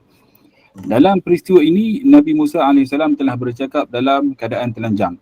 Namun perbuatannya itu tidak ditegur oleh Allah. Ini menunjukkan bercakap dalam keadaan telanjang itu tidak haram. Bertelanjang mungkin sesuatu yang mesti kepadanya. Namun bercakap pula bukanlah mesti. Nabi Musa AS boleh saja mengejar batu itu tanpa berkata apa-apa pun. Kalau dikatakan itu syariat orang sebelum kita, bukan syariat kita umat Muhammad, maka jawapannya ialah seperti kata Asy-Syaukani. Nabi SAW telah menyampaikan kisah itu tanpa membuat apa-apa komentar terhadapnya. Ini menunjukkan ia bersesuaian dengan syariat kita. Kalau ada sesuatu di dalamnya yang tidak sesuai dengan syariat kita, tentulah Nabi SAW menyebutnya. Kesimpulannya ialah hukum bercakap dalam keadaan telanjang itu tidak lebih daripada makruh sahaja. Ia tidaklah sampai ke peringkat haram, tidak ada pula dalil yang terang dan kuat menunjukkan keharamannya. Hadis ke-15 di atas tidak cukup untuk dijadikan dalil bagi keharamannya. Sekejap, apa ni Soleh? Jadi di sini, kalaulah kita pakai hadis tadi, dua perkara ada, telanjang dan bercakap. Maka Nabi Musa telah melakukan sesuatu yang haram, sesuatu yang dimurkai Allah. Ya, dia tidak buang air, tidak bercakap sambil buang air, tapi dua perkara, telanjang dan bercakap itu ada. Takkanlah seorang Nabi dimurkai Allah melakukan sesuatu perbuatan yang dimurkai Allah. Itu persoalannya. Jadi cerita Nabi Musa ni panjang sebenarnya. Kita boleh lihat di sini. Contohnya kita boleh lihat di sini. Bukan Nabi Musa saja, tapi dalam kitab tu Badrul Majhud dia disebut kisah Nabi Musa saja. Sebenarnya Nabi Ayub pun mandi telanjang juga. Nabi Ayub pun mandi telanjang juga. Baik, kita tengok. Ambil Sahih Bukhari. Sahih Bukhari supaya tidak lama menunggu. Kalau salah silap tu dia tak keluar. Cuba tengok sini. Ni Sahih Bukhari bersama dengan Fathul Bari. Riwayat Abu Hurairah. Ini riwayat yang lengkap. Tadi saya ambil yang ringkas. Ini tentang Nabi Musa, dan di bawah tu tentang Nabi Ayub. Di bawah tajuk apa? Babu man ightasala uryanan wahdahu fil khalwah wa man tasattara fattasattur afdal. Di bawah tajuk tu. Orang yang mandi bogel, mandi dengan telanjang, seorang diri di tempat sunyi. Di tempat sunyi, tak ada orang. Dan orang yang mandi di balik penutup, itu lebih afdal lagi. Lebih afdal saja. Baik. Kemudian dia buat mari hadis ni. Hadis Abu Hurairah daripada Nabi SAW, baginda bersabda, saya terjemah itulah, kita nak meringkaskan masa. Banu Israel biasa mandi sambil telanjang, dengan telanjang. Sebahagian mereka melihat kepada sebahagian yang lain. Itu kebiasaan mereka. Musa mandi seorang diri selalu. Dia mandi seorang diri. Mereka pun kata, yang ni pengikut dia lah, Bani Israel pengikut dia. Mereka pun kata, wallahi ma yamna'u Musa an yaqtasila ma'ana illa annahu adar. Kata dia ni, mesti Musa ni mandi seorang diri, tak mau mandi bersama-sama kita ni, tak ada lain dah, mesti ni dia ada masalah ni, kata dia. Masalah apa? Adar. Batu dia besar agaknya. Telur dia besar agaknya. Dia kata begitu. Wallahi, sungguh-sungguh tu, bersumpah pula kata tu. Mesti ni, kata dia. Nabi Musa, Allah SWT nak menghilangkan aib dia tu daripada pengikut dia sendiri yang kata begitu. Sebab itulah kata Bani Israel ini teruk. Pernah sekali tu dia pergi mandi, dia letak kain dia di atas batu. Tadilah. Lalu batu tu bawa lari kain dia. Musa pun keluar ikut batu tu. Sambil dia kata, "Thawbi ya hajar." Wahai batu, kainku. Mana ada dua perkara di sini. Telanjang dan bercakap. Dua perkara. Hatta nazarat Banu Israel ila Musa. Sehingga Banu Israel, anak-anak buah dia lah kira-kiranya. Sehingga umat yang ada bersama dia pada masa tu, tengok Musa ni. Musa sampai di hadapan dia. Kejar batu tu. Faqalu, setelah tengok, mereka pun kata, wallahi ma bi Musa min ba's. Allah, nampaknya tak ada apa-apa Musa ni, kata dia. Yang kita kata tu tak betul lah. Nabi Musa pun ambil kain dia dan dia pukul batu itu. Sehingga berbekas batu tu. Itu bisa pukulan Musa tu. Pukulan Musa tu kuat. Batu tu pun bekas. 6 atau 7 bekas kesan di batu tu. Kerana pukulan Nabi Musa. Jadi kita nak tengok di sini, betul Nabi Musa mandi seorang-seorang awalnya. Orang tak tengok. Tutup-tutup dah kira memang boleh lah. Pada ketika tu. Tapi lepas pada tu, orang ramai tengok. Mana tengok dia terdedah aurat tu. Tengoklah kemaluan dia. Kira-kiranya. Mana dah orang lain tengoklah. Terdedah aurat kepada orang lain. Telah berlaku kepada Musa. Satu. Yang kedua, dia bercakap sambil telanjang. Dua perkara ni ada. Apa yang disebut dalam hadis tu. Kalaulah benda ni haram, adakah seorang Nabi itu melakukan benda haram walaupun sekali? Mengikut akidah tak boleh. Dalam akidah tak boleh. Seorang Nabi tidak melakukan benda haram walaupun sekali. Benda makruh boleh. Itu pun untuk contohlah. Nak cerita benda ni tidak haram. Macam kencing sambil berdiri tu. Ada ramai ulama kata makruh. Tapi tak apa. Dilakukan oleh Nabi kepada dia tidak makruh. Sebab dia ada maksud lebih besar lagi. Nak menyatakan ia tidak haram. Tapi ramai juga ulama mengatakan tak makruh pun. Tak apalah. Tapi di sini, kalau bab haram, Nabi melakukan benda haram tak boleh. Cumanya hadis ni dipertikaikan walaupun ada dalam Sahih Bukhari dan lain-lain. Orang-orang Syiah tak mau terima. Apa-apa anti hadis tak mau terima hadis ni. Kata dia ni mengaibkan Nabi, kata dia. Mengaibkan Nabi. Mana boleh? Nabi gitu terdedak aurat dia ada hadapan orang ramai. Tuhan bagi berlaku keadaan seperti itu. Tak mungkin, kata dia. Ni rekaan ahli sunnah saja. Sebab tu dia pertikaikan dalam Bukhari ni. Riwayat Abu Hurairah tak berguna, kata dia. Abu Hurairah tak pakai. Tak boleh pakai. Apa duduk riwayat mengaibkan Nabi begini. Jadi kena faham, kena faham. Ini tidak aib pun sebenarnya. Aib tu kalau kita fikir macam kita duduk dalam masyarakat kita sekarang. Masyarakat Nabi Musa tu memang syariat dia tidak haram pun. Dia dah aurat begitu. Seseorang boleh melihat orang lain, aurat orang lain. Boleh. Sebab itu Nabi Musa tak larang umat dia mandi ramai-ramai tengok. Memang tak haram pun. Gitu. Jangan kita fikir syariat kita. Syariat dia mandi ramai-ramai sambil telanjang tidak haram. Sebab itu Nabi Musa tak ada larang. Benda tu. Cuma dia sendiri sebagai seorang rasul, memang tabiat dia tu, kejadian dia tu, jiwa dia tu berbeza. Dia tak mahu. Walaupun dalam syariat dia tidak haram, dia tidak mahu buat begitu. Dia mandi seorang diri. Jadi kalau terdedah pun pada hakikatnya dia tidak melakukan benda haram pun. Cumanya bagi dia tidak sesuai bagi dia sebab jiwa dia lebih halus, lebih seni nak banding dengan umat dia ke depan lagi jiwa dia. Dia tak suka benda macam tu dia buat. Hakikatnya tidak haram pun. Dan umat dia tidaklah kata apa pun. Oh, Musa duduk jual pula cerita Musa ni bertelanjang, aku pernah tengok aurat dia, aku tengok kemaluan dia. Tak ada timbul pun macam tu sebab benda tu biasa bagi mereka. Seperti mana kalau kita nak bagi faham kepada masyarakat kita sekarang ni lah, sama-sama kita ini umat Muhammad, sama-sama hidup di zaman ni. Kalau dalam masyarakat kita Melayu ni, isteri kita bertemu dengan kawan kita, dia cium pipi. Oh, marah. Tak boleh, aib tu. Tapi kalau dalam masyarakat barat, tak ada apa pun.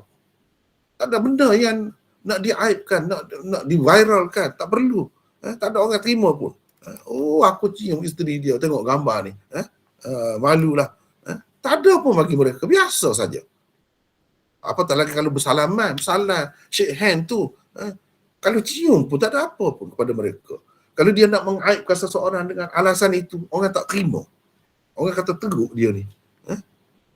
Ini masyarakat ni padahal sama-sama umat Muhammad. Hidup di zaman ni berbeza. Budaya ni dia berbeza. Apa lagi? Zaman Nabi Musa. Jadi tak ada sebab untuk kita nak tolak hadis ni. Tak ada sebab. Untuk kita nak kata hadis ni dhaif, tidak sahih. Lepas tu Nabi Musa kejar, pelik berlaku. Apa pelik je? Batu tu nak lari. Apa pelik? Benda tu boleh berlaku sebagai mukjizat dia. Bagi Allah, Allah kiranya itu lebih besar lagi. Keaiban Musa daripada orang duduk bercakap di belakang dia senyap-senyap dan lebih bahaya kepada umat dia tu. Akidahnya. Dengan sebab itu dia bagi. Sebab dari segi dalam syariat dia memang tidak haram pun dedahkan aurat tu. Jadi kalau mereka tengok sekali, mereka tak akan sebut. Kalau zaman sekarang tak akan viral lah benda macam tu. Tak padan nak viral, tak laku. Benda macam tu. Gitu. Jadi dengan sebab itu kita nak tolak hadis ni tak ada sebab bagi saya. Tidak kuat alasan itu. Yang kedua kita tengok ni. Ini pun bercakap juga. Ni ketika Ayub mandi telanjang. Lalu belalang daripada emas mari mengerumuni dia, menimpa dia. Belalang emas. Dia pun kaut belalang tu kaut ke dalam kain dia. Dia mandi telanjang, kain dia ada, dia letak situ. Dia tak pakai kain dia. Dia pun ambil itu, bubuh dalam kain dia. Tuhan pun memanggil dia, menyerunya dengan berkata, wahai Ayub, alam akun agnaituka amma tara? Wahai Ayub, tak cukup lagi kah apa yang aku berikan kepadamu sehingga kamu sibuk-sibuk duduk kaut tu masuk dalam kain kamu tu? Tak cukup lagi kah? Dia kata cukup. Bahkan Tuhan cukup demi kemuliaanmu, kamu bagi banyak dah kepada aku. Tetapi la ghina bi an barakatik. Aku tak mahu lepas peluang daripada mendapat keberkatan daripadamu. Ni tentu ni bukan kerja orang lain, kerja kamu ni. Kerja kamu bagi keberkatan kepada aku tak mahu lepas peluang. Aku nak ambil juga. Padahal aku tak perlu kepada benda tu. Tak perlu. Tapi dah Allah bagi. Kenapa kita nak tolaknya? Sungguh sangat nak tolak tu. Rezeki. Yang kita nak di sini, ni. Baina Ayyub yaqtasilu uryanan. Sambil telanjang. Mandi sambil telanjang. Boleh. Yang kedua, sambil-sambil itu dia bercakap. Siapa yang bercakap? Allah bercakap. Dia jawab dengan Allah. Kalau benda ni tak boleh, Murka, Allah murka. Macam mana Allah buat? Dia bercakap dengan Nabi Ayub. Kalau kita kata ini syariat dulu, Nabi SAW ketika meriwayatkan hadis ini, ketika cerita hadis ini, dia tak ada komen apa-apa. Menunjukkan syariat kita pun macam itulah juga. Macam itulah juga. Yang pentingnya tidak dilihat oleh manusia. Allah tu nampak macam mana-mana pun. Malaikat nampak, jin nampak, banyak lagi yang nampak. Manusia tu tak boleh, kena jaga. Kalau kita dalam bilik air, jadi selesa je, tak ada apa pun, tak perlu siapkan kain basahan apa. Setengah-setengah orang tu dia kata, oi, macam mana dia ni tu guru, orang alim, di rumah dia kain basahan pun tak ada. Nak kain basahan apa je dalam bilik mandi tu, cukup dah. Tertutup, ada dengan pintu, dengan apa, boleh kunci, 2-3 kunci. Boleh kunci. Tak perlu dah. Tertutup dah tu, tasatur. Itu sudah termasuk dalam tasatur. Itu lebih afdal. Kalau tempat terbuka pun tak ada orang yang melihat kita. Boleh. Sampai sekarang pun boleh. Seorang Nabi, 2 orang Nabi telah melakukan begitu. Kenapa kita tu nak lebih-lebihnya? 2 orang Nabi. Dan kalau kita ambil kira tadi yang Nabi tu, kalau katakanlah telanjang, Nabi kita pun. Dan sampai-sampai tu bercakap. Jadi kita tak boleh pakai kerana hadis ni nak kata haram. Maka kena murkalah kepada Allah dengan sebab hadis ni. Ni hadis ni kita nak letak di mana hadis-hadis ni yang lebih sahih. Teruskan Saleh, sambung lagi. Kedudukan hadis ke-15 dhaif. Ia diriwayatkan juga oleh Ahmad, Ibnu Majah, Ibnu Khuzaimah, Ibnu Hibban, An-Nasa'i, Al-Hakim dan Al-Baihaqi. Hadis ini dhaif kerana 2 sebab. Pertama, Ikrimah bin Ammar yang dikatakan sebagai perawi dhaif. Yang kedua, adanya seorang perawi majhul yang bernama Hilal bin Iyad. Jadi ada yang mentakdilkan dia macam tadi sahabat kita, saudara kita Syafiq tanya tadi tu, itu pada pandangan dia. Kalau kita tengok kitab rijal yang lebih lagi, banyak detail lagi. Ada yang mengatakan dia ni dhaif. Paling tidak sepakatlah kata dia tu thiqah. Ramai juga yang kata dia dhaif. Kalau selesai masalah dia ni, kalau kita kata tak apalah, kita pakai dia ni perawi thiqah lah. Masalahnya seorang lagi ni perawi ni majhul. Jadi dhaif, tidak kuat. Tak boleh nak lawan hadis Bukhari tadi. Tak boleh nak lawan. Jadi paling-paling pun kalau kita nak terimalah, kita terimalah hadis ini sebagai hasan lah, kita terimalah. Kita tolak ansur lah, banyak pakai tolak ansur. Maka hukum dia tu tidaklah boleh letak tinggi sangat. Paling tinggi pun makruh je lah. Makruh lah. Paling tinggi pun. Nak kata sampai haram, memang murka sungguh Allah. Allah bercakap dengan Nabi Ayub dalam keadaan telanjang. Macam mana dia nak murka pula? Sebab tu hadis ni kena tengok banyak tempat. Jangan tengok satu saja. Kalau kita terima pun, kata hadis ini hasan. Dan bolehlah untuk pakai hukum, untuk hukum. Ya, makruh sajalah. Takkanlah sampai peringkat haram. Gitu. Saya lebih setuju begitulah. Walau bagaimanapun nak ceritanya, memang ada pun ulama yang kata haram. Masing-masing lah, tak apalah. Itu masalah perbezaan pendapat, tak jadi masalah. Tetapi dari segi fiqhnya, dari segi kajian matannya, kajian hadis tidak sampai ke peringkat itu lah. Paling tinggi pun makruh. Paling tinggi pun makruh. Termasuk dalam bab adab lah. Termasuk dalam bab adab. Terutamanya yang Nabi sebut ni. Yang dalam hadis tu mandi. Ni sambil-sambil buang air. Sambil-sambil tu bercakap-cakap pula. Sambil-sambil tu isap rokok pula. Siap isap rokok pula. Nasib baik tak makan apa ni, kacang.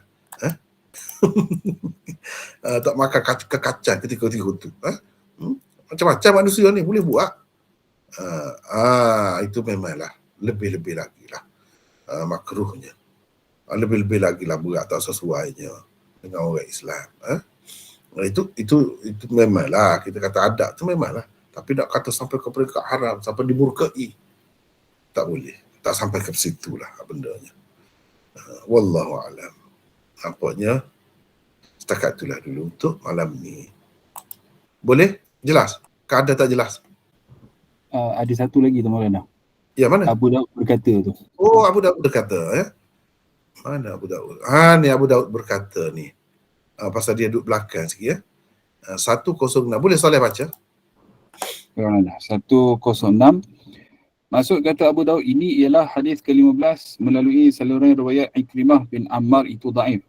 Kerana dia bersendirian dalam meriwayatkannya secara musnad. Beberapa orang hufaz pula mendhaifkan hadis Ikrimah daripada Yahya bin Abi Kathir ini. Al-Baihaqi mengemukakannya melalui saluran riwayat Al-Auza'i daripada Yahya bin Abi Kathir daripada Nabi SAW secara mursal. Kata Abu Hatim, inilah yang sahih. Riwayat Ikrimah itu salah. Sebab tu Imam Abu Daud sebut ni, dia tu riwayat secara musnad. Sedangkan orang lain hanya meriwayatkannya secara mursal sahaja. Itu pun faktor yang ketiga kalau kita nak sebut. Abu Daud dah mengisyaratkan kepada dhaifnya saluran riwayat ini. Kalau kita terima dia tu orang bagus sekalipun, dia bercanggah dengan riwayat orang-orang lain yang lebih kuat, di mana orang lain tidak meriwayatkannya secara musnad seperti dia. Orang lain hanya menyebutkan secara mursal sahaja. Jadi nilainya tak sama. Bahkan Abu Hatim mengatakan ini yang mursal itu yang sahih, yang ini salah. Tak betul. Jadi dalam keadaan itu kita nak lawan dengan hak tadi sampai kita nak ambil hukum haram daripadanya, itu tak berapa kena lah. Paling tinggi kita hanya mendapat adab di situ. Adab ya memanglah lebih baik kita jaga benda-benda tu. Terutamanya dalam keadaan tu. Dalam keadaan buang air tu, lagilah kena jaga. Jadi hanya sekadar itulah. Ada apa-apa kemusykilan? Assalamualaikum Maulana. Waalaikumsalam. Ya. Saya Cikgu Rashid ni. Ya Cikgu Rashid. Saya nak tanya tentang tadi mandi bogel dalam bilik air ni. Bagaimana dengan wuduk? Mengambil air sembahyang, bogel dalam bilik air. Saya dah mendengar YouTube Syekh Asim Al-Hakim, dia kata boleh. Boleh, memang boleh pun. Memang boleh. Sambil telanjang pun boleh. Cuma terima kasih Maulana. Kalau menutup aurat tu lebih baik. Menutup aurat saja. Kita ambil wuduk tu dalam keadaan menutup aurat. Mengambil kira wuduk tu ibadat juga. Tapi ibadat yang layak dengannya dalam keadaan begitu, ibadat tu. Jadi pendapat yang mengatakan boleh itu lebih kuat. Tapi kalau yang kata tak boleh tu paling tinggi makruh. Paling tinggi makruh. Adab, menyalahi adab paling tinggi. Kalau kita pakai kain itu, kain tuala ke, antara pusat dengan lutut tutup, itu lagi bagus lagi bagus. Jadi wuduk ni kalau kita mandi sambil telanjang, katakanlah dalam sungai, kita menyelam tu sekaligus kita niat wuduk, dah boleh dah. Sah, memang sah. Ya. Ada lagi? Terima kasih Maulana. Sama. Assalamualaikum Maulana. Waalaikumsalam. Ya. Assalamualaikum Maulana. Waalaikumsalam warahmatullahi. Maulana nak tanya tajuk bab yang dalam Sunan Abi Daud ni adakah dibuat oleh Abi Daud sendiri seperti mana Bukhari? Betul. Memang dia buat sendiri. Lepas tu saya pernah dengar dalam Sahih Muslim bukan tajuk bab itu bukan dibuat oleh Imam Muslim. Adakah betul? Betul. Dibuat oleh Imam Nawawi ketika mensyarahkan. Imam Nawawi dan orang lain yang buat syarah masa-masa itu dia buat sendiri tajuk. Yang dia fikir munasabah lah dengan hadis-hadis tu. Sebab itu berbeza sangat tajuk dia tu. Kalau Sahih Muslim, satu syarah dengan satu syarah yang lain banyak berbeza. Sebab apa? Dia tidak terikat sangat. Itu bukan yang dibuat oleh Muslim. Gitu. Berbeza dengan Abu Daud, Tirmizi, Bukhari ini memang pengarangnya sendiri lah. Terima kasih Maulana. Sama. Ada lagi yang lain? Silakan. Assalamualaikum Maulana. Waalaikumsalam warahmatullahi wabarakatuh. Nak tanya Abu Daud ni dia bawa hadis ni yang daif ni, adakah ada isyarat yang Abu Daud sendiri nak sampaikan? Macam mana tu Maulana? Itu saja. Terima kasih. Ya, maksudnya hukum adab boleh diambil daripada hadis yang tahap ni. Adab boleh diambil. Adab Islami, adab Islam, kita boleh kira sebagai adab Islam, boleh diambil daripada hadis tahap ini. Kalau kita mengambil kira pendapat ulama yang memandang ringan lah, tidak bergerak perawi-perawi tadi, maka paling tinggi naik ke tahap Hasan. Bila Hasan, untuk kita kata hukum tu tak bolehlah berat-berat sangat.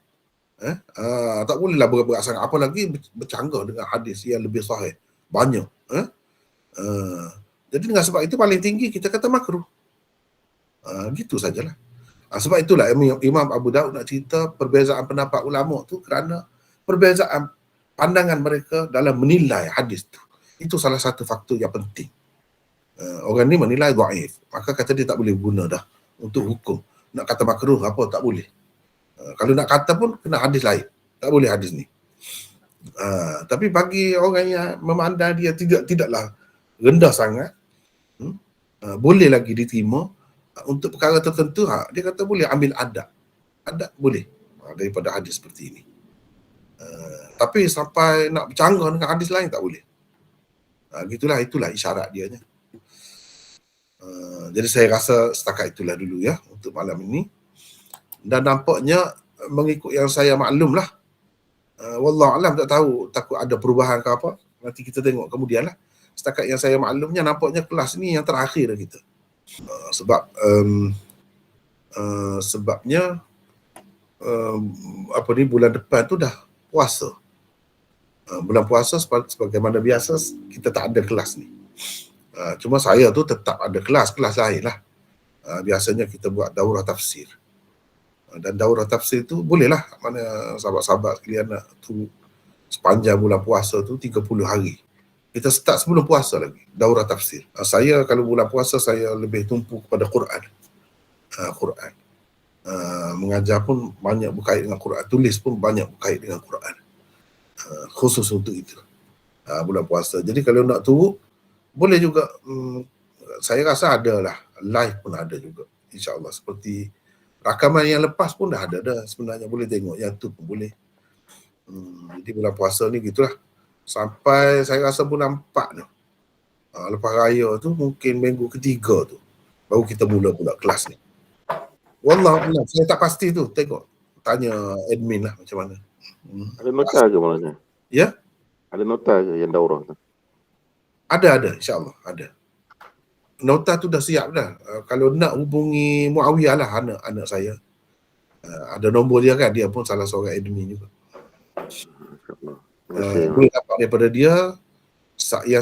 Bukan saya seorang saja. Satu kumpulan lah daripada ustaz-ustaz Darul Kautsar. Sayanya pegang dua. Satu tafsir, yang kedua qawaid tafsir. Itu dua tu. Qawaid tafsir tu saya tulis belum selesai lagi. Kalau harap-harapnya tahun ni dapat sudahlah semua sekali qawaid tafsir tu. Dan semuanya ada nota. Nak dapat nota tu hubungi dia lah. Gitulah. Yang qawaid tafsir tu bukan sambungan tahun lepas ni Maulana? Yang tu juga, tapi sambungan. Ini sambungan. Okay. Jadi harap maklum lah, kalau nak ikuti tu boleh lah, baguslah. Nak pergi duduk di sana pun boleh, kita bagi peluang, buka peluang. Nak pergi duduk di Darul Kautsar, ada sediakan tempat insyaAllah. Kalau nak sepenuh masa lah, nak ambil munafaat, boleh beribadat malam dengan tarawihnya, dengan apa qiyamnya ada di situ.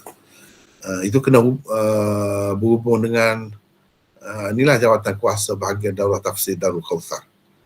InsyaAllah akan, saya rasa lancar dah ke tidak saya tak pasti. Kalau tahun-tahun lepas tu memang kita buat begitu. Ada yang pergi duduk di situ, sepenuh masa duduk di situ sampai habis lah. Ada yang pergi masa-masa tertentu saja, masing-masing lah.